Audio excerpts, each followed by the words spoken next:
안녕하십니까. 사주 원국에 정관과 편관이 동시에 중복되게 나타나는 경우를 관살혼잡이라고 합니다. 그런데 관살혼잡이라고 하더라도 엄연하게 구분해야 할 부분들이 있기 때문에 그 종류와 구성 그리고 개운법이라고 하는 것은 결국에는 용신을 어떻게 취하는가 라고 볼 수 있는데, 그러한 과정을 함께 한번 살펴보도록 하겠습니다. 원국의 상황이 순수하게 정관과 편관이 동시에 나타나는 경우를 관살혼잡이라고 합니다. 그런데 혼잡, 섞여 있다는 의미로는 같은 의미가 되는데, 하지만 원국의 상황을 살펴보면은 대체적으로 관살태가에 해당하는 경우인지, 특히나 그것이 명암부집에 해당하는 경우가 되는지도 살펴볼 필요가 있습니다. 이 명암부집에 대한 내용은 제가 예전에 한번 동영상을 한번 올린 적이 있습니다. 참고하시면 좋을 것 같습니다. 비록 관살혼잡이라고 하지만 그것이 관살태가에 해당하는 경우인지, 또는 관성과 이 정관과 편관을 동시에 용신으로 용할 수 있는 경우, 즉 관살병용하는 해당하는 경우인지, 이 경우는 예를 들어 경신금 일간이 해자월, 즉 겨울에 태어났을 때 관성에 해당하는 정화와 병화를 동시에 사용하는 경우를 관살병용이라고 합니다. 또는 병화일간이 하왕절인 4, 5, 미월에 태어났을 때 임수 또는 개수를 동시에 용할 수 있는 경우를 관살병용이라고 하기 때문에 사주 원국의 상황이 관살태가에 해당하는지 관살병용에 해당하는지, 비록 관성과 혼잡이 되어 있다 하더라도 그냥 관살혼잡의 의미는 이렇게 구분해서 볼 필요가 있습니다. 때로는 관살혼잡이 지나쳐서 또 관살태가가 지나쳐서 종하는 종살격에 해당하는지도 반드시 이 관살혼잡이라고 하면은 이 네 가지 기준으로 해서 각각 살펴볼 필요가 있습니다.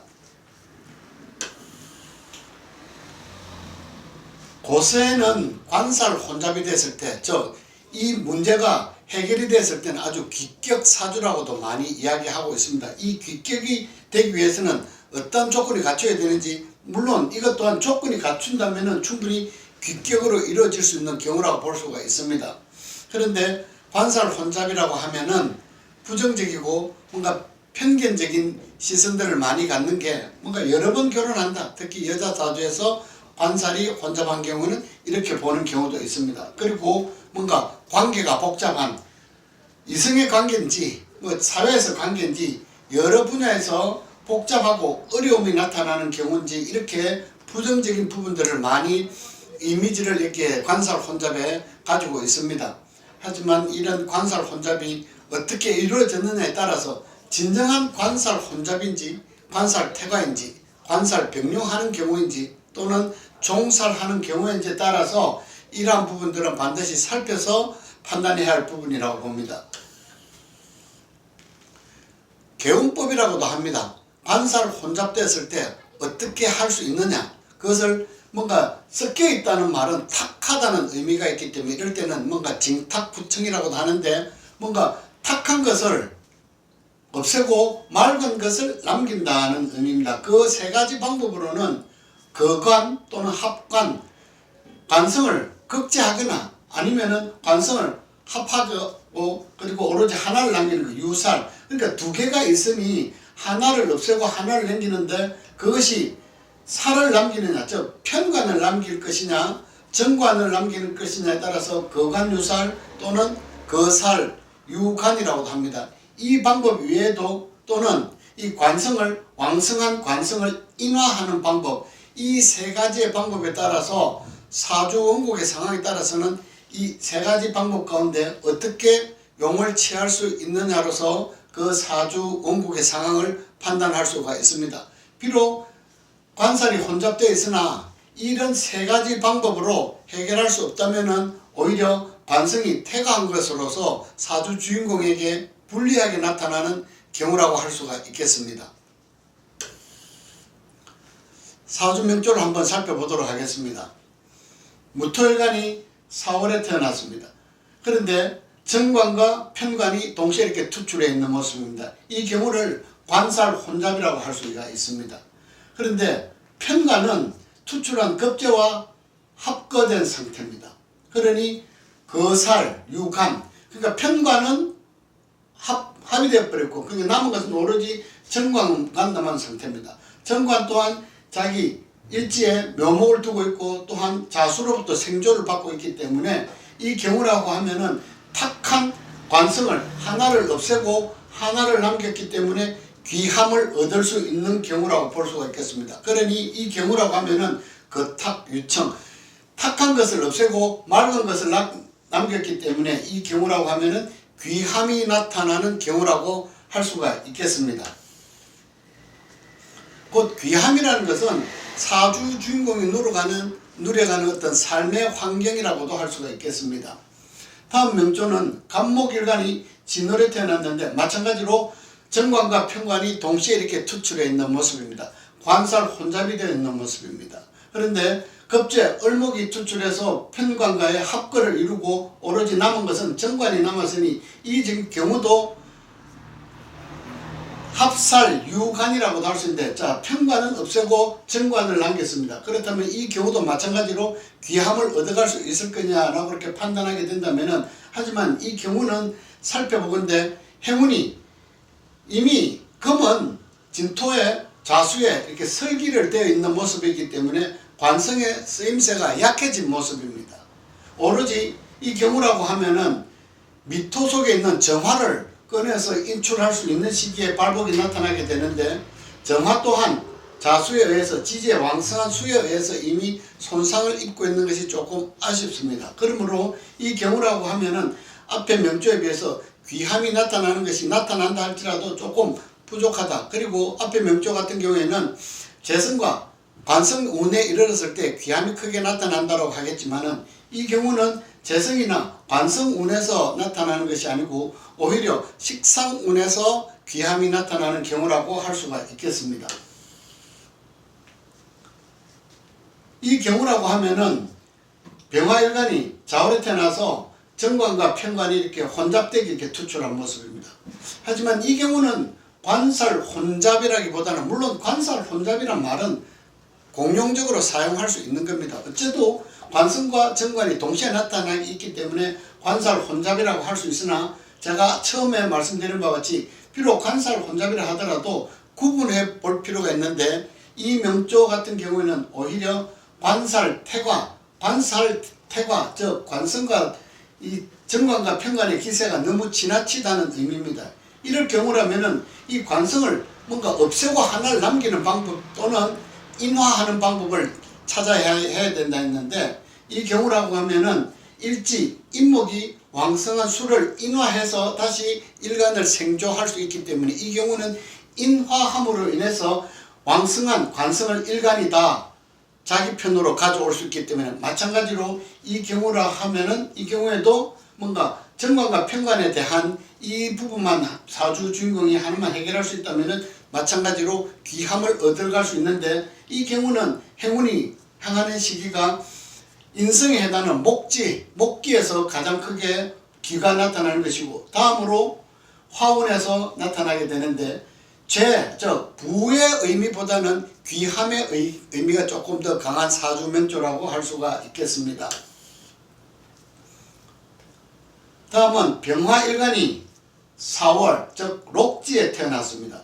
일간은 록지에 태어나 있으나 좌우에 관성과 정관과 편관이 중복되어 있습니다. 일지 또한 자수로서 일간은 비록 덕령하였으나 실지한 모습이고 실세한 모습입니다. 더구나 왕성한 재성마저도 더욱 관성을 생조하는 모습이기 때문에 이 경우에는 관살 태과 태다에 해당하는데 재당사를 이루고 있는 모습입니다. 앞에 명조에 비해서 앞에 명조에서 유사하다고는 할 수가 있겠으나, 앞에 명조는 관살 태관 방법 상황에서 이 관성을 인화할 수 있는 방법이 있었다면은, 이 경우에는 인화는 하지 못하고 오히려 재성이 왕성한 관성을 생조하고 있는 모습으로서 재당살의 명조가 되어버린 상황입니다. 이렇게 된다면은 오히려 부기를 논하기 이전에 명주가 감당해야 할 부분들이 상당히 공경에 처할 수 있는 경우라고 볼 수가 있겠습니다.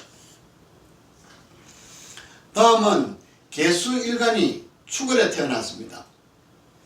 천간에 정관이 투출했지만은 지지에는 이렇게 편관이 이렇게 중복되게 나타난 모습입니다. 하지만 이 경우는 관살태가라고 할 수가 없는 경우입니다.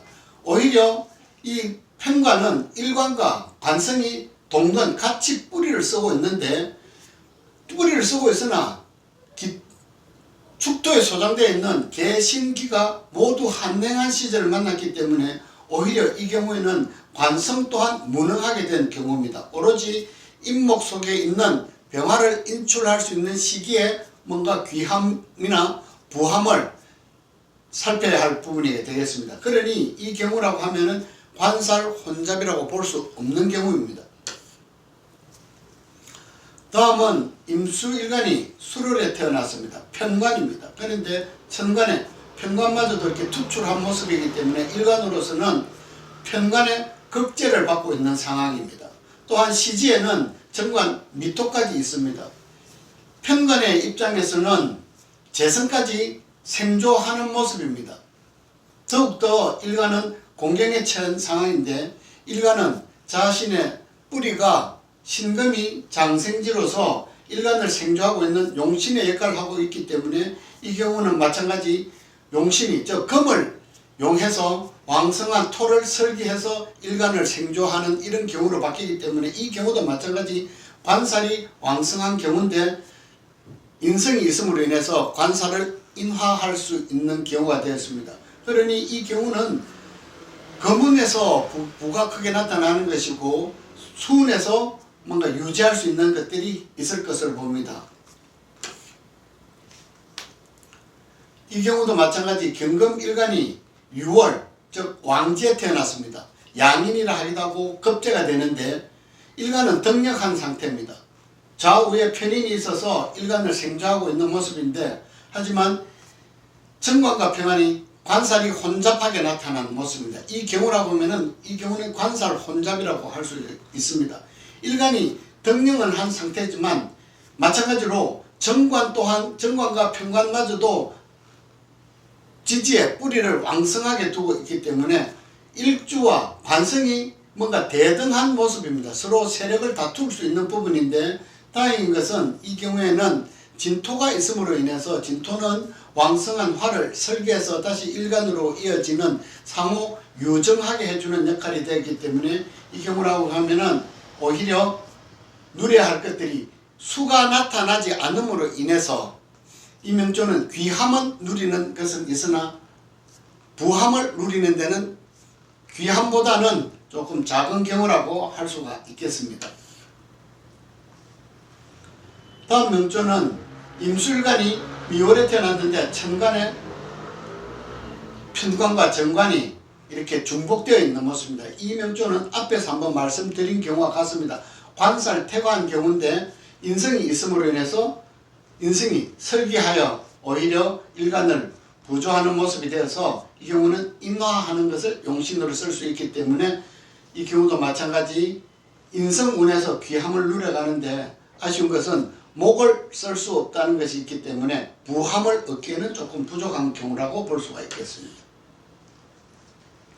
이렇게 관살 혼잡이라고 하지만 실제 그 사주 원국이 관살 혼잡에 해당하는지, 관살 태과에 해당하는지, 관살 병용 또는 종살에 해당하는지 그 구분을 반드시 살펴야지 용신을 어떻게 취할 것인가 알 수가 있을 테고, 그리고 용신을 취함과 동시에 이제 행운에서 어느 시기, 어느 운을 만났을 때 부함을 얻는 시기인지 귀함을 얻는 시기인지 함께 구분해서 살펴볼 필요가 있습니다.